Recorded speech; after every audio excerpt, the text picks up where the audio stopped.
Dispute آپ کو سمجھ لگ گئی, آربیٹریشن سسٹم آپ کو سمجھ لگ گئی. زیادہ تو سمجھ یہ اس وقت لگے گی جب خدا نہ خواستہ آپ کی لڑائی ہوگی اور آپ لڑائی کے لیے فری لانس مارکیٹ پلیس کے پاس جائیں گے, تب آپ کو پروسیس صحیح سمجھ لگے گا. میں نے چونکہ ہر فری لانس مارکیٹ پلیس کا آربیٹریشن سسٹم فرق ہوتا ہے. بیسک ایسنس تو ایک ہی ہے نا کہ آپ شکایت لگا رہے ہیں اور اس کے بعد ایک سسٹم ہے, ٹکٹنگ سسٹم ہے, ہر ایک کا انڈیویجولی فرق ہی ہوتا ہے. اب ہم بات کریں گے importance of keeping a track of conversation.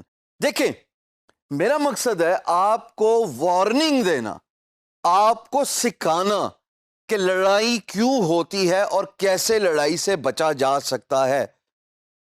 ایک تو طریقہ یہ ہے کہ بھائی پرانے زمانے کی طرح تلوار اور شیلڈ اور سر پہ ہیلمٹ پہن کے بیٹل فیلڈ میں چلے جاؤ تاکہ جو بھی مارنے آئے اپنے آپ کو بچا لو. But freelance is no battlefield, no one has got a time to do that. Freelancing تو اسپیڈ کا نام ہے, فری لانسنگ تو پراسپیرٹی کا نام ہے, فری لانسنگ تو نام ہے موونگ آن کا, کہ اگر آپ ایک جگہ پہ کھڑے رہے ایک امپلائر کے ساتھ لڑائی لے کے تو نہ آپ آگے پراسپر کریں گے اور نہ آپ کی پروفائل ترقی کرے گی. At the end of the day multiple projects ہونے چاہیے تاکہ اگر کسی ایک پروجیکٹ پہ ڈیوڈ بیکم والی اڑنگی لگ بھی جائے تو کوئی بات نہیں بھائی, اس کو لڑتے رہنا, بٹ پیرالل اور کام بھی تو ہیں جو پیسے کما کے دیں گے. سو بیسیکلی سیل اسٹریم ہونا بہت ضروری ہے. Importance of keeping track of your conversation. تھوڑے سے سینیریو آپ کے سامنے میں رکھوں گا اور آپ مجھے بتائیں گے کہ کیا یہ بات آپ کے دل کو لگتی ہے کہ نہیں لگتی. مثال کے طور پہ جب میں نے ایک پروجیکٹ پہ بڈ کی as a free lancer, employer نے پی ایم بی کھول دیا. اس وقت سے لے کے امپلائر کا پروجیکٹ کمپلیٹ فنش ہونے تک اگر ساری کی ساری کنورسیشن, ساری کی ساری ڈاکومنٹیشن پی ایم بی یعنی کہ پروجیکٹ میسج بورڈ کے اندر پڑی ہوئی ہے تاریخ کے حساب سے, اور اگر آپ نے تمام کمٹمنٹس جو آپ سے ایکسپیکٹڈ تھی ایز اے فری لانسر ایک پرٹیکولر ڈیٹ پہ فلفل کی ہوئی ہیں, تو مجھے بتائیں کہ اگر لڑائی ہو بھی جائے آپ کے پاس ڈاکومنٹری ایویڈنس تو سب کا سب موجود ہوگا. کنورسیشن آٹومیٹکلی اگر آپ پی ایم بی کے اندر کر رہے ہیں تو وہ ریکارڈ ہو رہی ہے ڈیٹ کے حساب سے. ڈاکومنٹری پروف جس کا مطلب ہے جتنی بھی فائلز ایکسچینج ہوئیں آپ کے اور امپلائر کے بیچ میں, آپ کے اور امپلائر کے درمیان, وہ سٹور ہو رہی ہیں فری لانس مارکیٹ پلیس کے پی ایم بی کے اندر.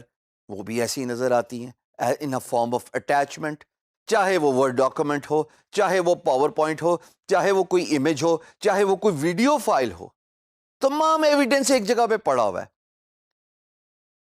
ہم بینکنگ سسٹم کو کیوں پریفر کرتے ہیں, میں تھوڑا آف ٹاپک ہو رہا ہوں, اس لیے کہ منی ٹریل ملتی ہے. منی جو ہے ڈاکومنٹ ہوتا ہے کہ کہاں سے پیسہ آیا اور کہاں سے پیسہ گیا, اسی لیے بینکنگ سسٹم کو اوتھینٹک سمجھا جاتا ہے. Same goes for a free lance market place جہاں پہ پی ایم بی ایک بینکنگ سسٹم ہی ہے جس کو اوتھینٹک جانا جاتا ہے. اگر کوئی ایشو رائز ہو اور اگر کہیں کلیریفیکیشن کی ضرورت ہو, اگر کہیں پہ ڈسپیوٹ ہو جائے خدا نخواستہ, تمام کمیونیکیشن پی ایم بی پہ رکھا کریے. بہت سارے فری لانسرز غیر دانستہ طور پہ یہ نادانی کر بیٹھتے ہیں کہ وہ اپنی تمام کنورسیشن, تمام ڈاکومنٹس ای میل پہ لے جاتے ہیں. اب اگر لڑائی ہو گئی تو آپ کے پاس کیا پروف ہے؟ آپ نے تو سب سے پہلا کام یہ خراب کیا کہ جب آپ as a freelancer sign up کرتے ہیں تو یو پرنسپلی ایگری کہ میں تمام کنورسیشن, چاہے وہ فائنینشیل ہو چاہے وہ کنورسیشنل ہو, میں فری لانس مارکیٹ پلیس پہ ہی رکھوں گا. اگر آپ فری لانس مارکیٹ پلیس سے باہر جا کے کمیونیکیشن کرتے ہیں, چاہے وہ ٹیلی فونک ہو ڈیلی بیسس پہ, چاہے وہ ای میل کنورسیشن ہو ڈیلی بیسس پہ, in case of dispute there is no track. جب ٹریک نہیں ہے تو یقین جانے فری لانس مارکیٹ پلیس ایک سیکنڈ لے گی. میں نے 1 منٹ کی بھی بات نہیں کی, 1 گھنٹے کی بھی بات نہیں کی, 1 سیکنڈ لے گی کیس امپلائر کے حق میں ڈالیں گے کیونکہ پہلی غلطی آپ نے کر دی. یہ اتنی سیریس وارننگ ہے. تو تمام کنورسیشن، تمام ڈاکومنٹس جب پروجیکٹ کا پی ایم بی اوپن ہو، یاد رکھیے گا دوستو، پہلے دن سے لے کے آخری کمیونیکیشن تک تمام کنورسیشن پی ایم بی کے اندر رکھیے گا. ایسا ہوگا جب آپ مائل سٹونز پہ اپنا کمٹمنٹ فلفل کرو گے. کیسے آپ کو کوئی ہرا سکتا ہے ان کیس آف ڈسپیوٹ؟